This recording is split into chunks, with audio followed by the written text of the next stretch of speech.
Le queremos dar la bienvenida a Alejandro Rivera, nuestro analista invitado. Alejandro, gracias por estar nuevamente acá. Bueno, gracias y un saludo a toda la audiencia. Y Julio, también bienvenido. Hola Maritza, bienvenido Alejandro. Los que sí estamos trabajando, yo quiero arrancar por ahí porque, miren, el llamado que siempre hemos hecho es la protesta es legítima, las manifestaciones son válidas, todos tienen derecho a salir a las calles para reivindicar derechos. Pero aquí hay varias cosas que queremos poner sobre la mesa. Pues por un lado, por supuesto que no se afecten los derechos de quienes deciden no salir, que no se afecte la infraestructura pública, que no haya hechos de desorden pública. Y el otro, que también es un cuestionamiento que está sobre la mesa, ¿cómo se entiende que sea el mismo gobierno nacional el que esté animando a un paro nacional? Alejandro, arranco por usted. Bueno, pues en una democracia el derecho a la protesta es normal que la gente se movilice por las reivindicaciones que cree son justas para mejorar sus condiciones de vida. Tienen que hacerlo de manera pacífica, sin dañar la infraestructura y exigiendo las consignas por las que salen, que hoy cada vez tienen menos peso, viendo la realidad anoche en el Congreso de la República, por lo que hoy convoca el presidente a la gente a la calle. Se está tramitando en otro órgano del poder público, que es el Poder Legislativo, donde se están sacando adelante estas reivindicaciones. Marchar es legítimo, pero la gente no se puede confundir marchando por algo que en otro espacio de la democracia se está debatiendo y avanzando para mejorar las condiciones de los trabajadores. Julio. Efectivamente, hay derecho a movilizarse, y eso nadie lo discute, pero también hay derecho a analizar, incluso a criticar las razones y las lógicas que hay detrás de estas movilizaciones. Y este es un caso de esos. Podrán movilizarse, pero también vale la pena señalar cosas, digamos, muy ilustrativas como la que veamos en las imágenes. ¿Será que los señores del gobierno que están articulando esta manifestación creen que las oligarquías esclavistas del país vienen desde el portal Américas en Transmilenio hacia el centro de la capital, hacia el norte, a trabajar? ¿No? Ahí están los trabajadores, ¿no?, que terminan, como vimos, impávidos por la acción de unas minorías. Ni siquiera aparecían los manifestantes en las imágenes. Tan poquitos serán, tan minorías de las minorías serán los que están generando esta sensación de caos, pues que ni siquiera registran en las imágenes. Las mayorías, ¿no?, los trabajadores afectados van a tener que ir a pie o van a tener afectaciones económicas porque no pueden, son independientes y les pagan únicamente si van o ganan plata si van. Entonces termina siendo el pueblo en su mayoría llevando la peor parte y unas minorías dirigidas por unas élites que hoy están en el poder, dirigiendo unas manifestaciones, todo con un propósito, Maritza, que al final es hacer creer que esto es una movilización de masas, porque eso es lo que necesita el gobierno, hacerle creer que el pueblo hoy se moviliza. No, el pueblo hoy no se moviliza, el pueblo hoy se ve afectado por las maquinaciones de una élite que está del gobierno. Claro. Moviendo estas en este bloqueo estamos viendo un puñado de manifestantes, pero podrían ser cientos de miles en todo el país, pero hay que respetar el derecho de los millones que están del otro lado. Para cerrar este tema, o bueno, digamos, para poderlo terminar, enlazar con el siguiente, que es el tema de la consulta popular y la reforma, lo que les decía hace algunos minutos, ¿cómo se ve que sea el propio gobierno nacional el que esté llamando a la manifestación y a un paro nacional, cuando normalmente ese es un derecho de los ciudadanos contra poder, contra el gobierno nacional, arrebatándoles ese derecho a los ciudadanos? Sí, pues en las democracias modernas, y creo que la nuestra tiene un gran avance, pues el derecho a la movilización se permite tanto del ciudadano como lo puede hacer el presidente.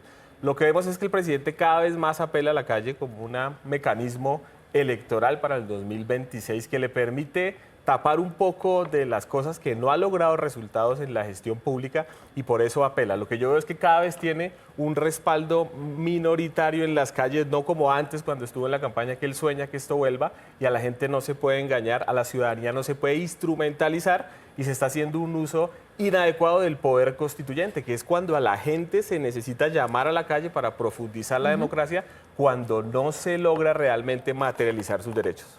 Julio. Bueno, el asunto acá es que el presidente no es cualquier ciudadano. El presidente no es cualquier persona que sale a marchar o a articular una marcha, como lo hizo también cuando era candidato, que articuló las protestas del 21, fue uno de los líderes de esas protestas. Ahora lo diferente es que es la cabeza de uno de los poderes públicos, de la rama ejecutiva.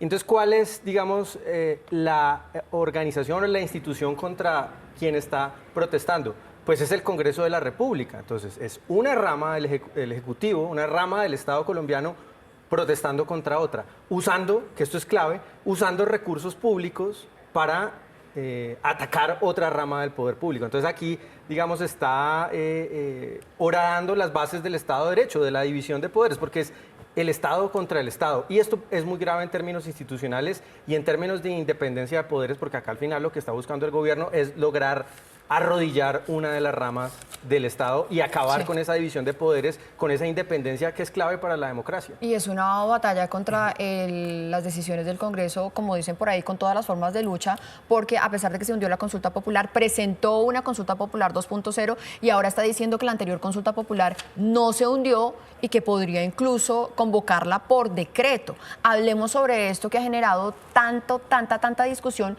en redes sociales, alrededor de constitucionalistas, alrededor de juristas. Lo dijo el ministro del Interior, podemos convocarla por decreto porque supuestamente, según él, no se tramitó, y lo reiteró anoche y esta mañana el presidente de la República. Julio, arranco por usted. Bueno, para enlazarlo con lo anterior, si las movilizaciones van encaminadas a horadar, a minar la capacidad, la legitimidad del Congreso, pues estas declaraciones van a minar la credibilidad y la capacidad de acción de la rama judicial, ¿no? Porque lo que al final está diciendo el presidente y el ministro Benedetti es que ellos son juez y parte, ¿no? Ellos creen que hubo un vicio de forma y deliberadamente juzgan esa situación que debería no ser juzgada por ellos, sino por una alta corte, y entonces anuncian que van a solicitar por decreto la ejecución o el desarrollo pues, de la consulta popular. Es lo mismo, ¿no? Oiga, no necesitamos a la rama judicial, no necesitamos a la otra rama del poder público. Nosotros somos el Estado y tenemos todo el poder concentrado en el Ejecutivo. Es claramente la ejecución en vivo y en directo de un proyecto autoritario. ¿Y no es un poco también como la cabeza de la institucionalidad en el país, desinstitucionalizando la nación? Alejandro. Bueno, las consultas populares son una herramienta de la Constitución Política del 91 que permite profundizar la democracia y es apelar al constituyente primario, al ciudadano, para tomar decisiones. Recordemos la anterior consulta popular anticorrupción que lideró Claudia López, que tuvo más de 11 millones de votos. Esto dinamiza la democracia. Lo que no podemos es tener una consulta hoy en el debate electoral que se viene en el 2026 para que el presidente y su sector político haga campaña con los recursos públicos, y más cuando se viene debatiendo y avanzando en la reforma. Yo creo que esto rompe con el principio de colaboración armónica del artículo 113 de la Constitución Política de Colombia, que dice que las ramas del poder público deben trabajar de manera armónica para sacar los diferentes temas. Entonces yo creo que las consultas son buenas, obvio, profundizar la democracia, pero no utilizarlas para instrumentalizar a la ciudadanía y tener réditos políticos, y el presidente quiere insistir sobre los mismos temas que hoy ya se vienen avanzando en el Congreso de la República, y pareciese que fuera una afrenta contra el Congreso. Pues claro, si viene el año electoral y pues la misma gente podrá saber quién votó la reforma, quién no, se pueden identificar y hacerlo, pero la consulta no se puede volver un mecanismo para tener una ventaja política con los recursos públicos en el 2026. Y usted lo acaba de mencionar, Alejandro, el tema que gravita alrededor de todo esto es la reforma laboral. Se nos está acabando el tiempo, pero yo quiero cerrar, si me permiten, como pidiéndoles una reflexión alrededor de esto. La reforma laboral que finalmente se está tramitando en el Congreso de la República es evidentemente la que necesita Colombia. ¿Qué haría falta para cerrar estas brechas salariales y estas brechas de equidad en el empleo para Colombia? ¿Y será que sí nos da el tiempo? Es decir, porque es que estamos en un tema contrarreloj, y si no nos da el tiempo, entonces sí a la consulta popular. Alejandro y Julio, muy rápido.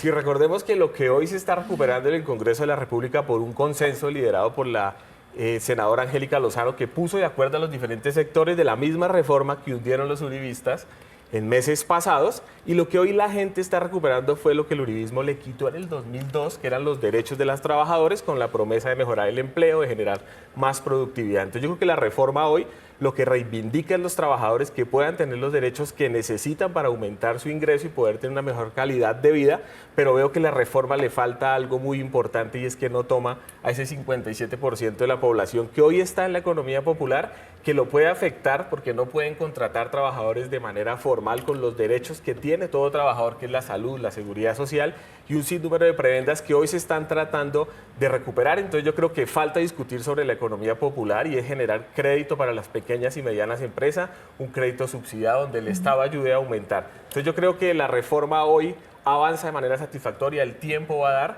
porque estamos en un año electoral donde el Congreso no se va a dar un tiro ellos mismos, y lo que vemos es que se recupera lo que se perdió en el 2002 por parte del uribismo Sí. y por eso la coherencia de los que votaron negativamente en el Congreso anoche la reforma.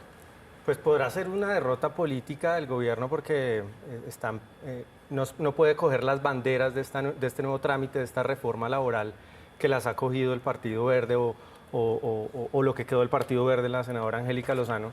Pero de todas maneras es una victoria ideológica porque las ideas subyacentes están expresadas ahí prácticamente, salvo algunas diferencias relativamente menores, es la misma reforma que ha presentado el gobierno. Y es una reforma que le da la espalda a la realidad, ¿no? La realidad de la mayoría de trabajadores del país no va a cambiar, y diría yo, va a empeorar producto de la reforma laboral que se propone en el Congreso, porque aumenta los incentivos para que haya informalidad. Entonces, como dice el estudio del Banco de la República, va a mandar 500.000 de trabajadores que hoy tienen horas extras, que hoy tienen recargos, que tienen vacaciones, que tienen primas, a la informalidad, al método rasero, ¿no? Que es el sueldo pelado, ¿no? Entonces va a mandar 500.000 de personas que hoy tienen contratos formales con garantías a la modalidad rasero de contratación, que es en la que está la gran mayoría de trabajadores del país, y eso no puede ser una buena reforma, por más que la senadora Angélica Lozano, por ejemplo, ayer la escuché diciendo en Twitter, no, como nos pusimos todos de acuerdo en la comisión, esto significa que la reforma es buena. Bueno, una falacia lógica.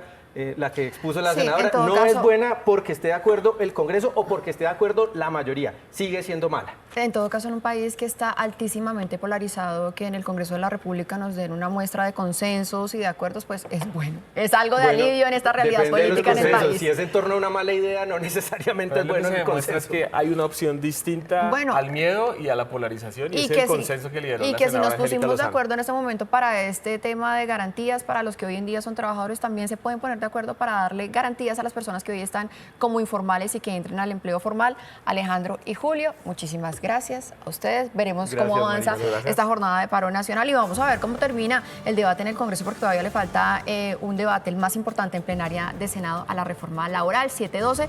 Vamos a hacer una breve pausa, pero ya volvemos con más.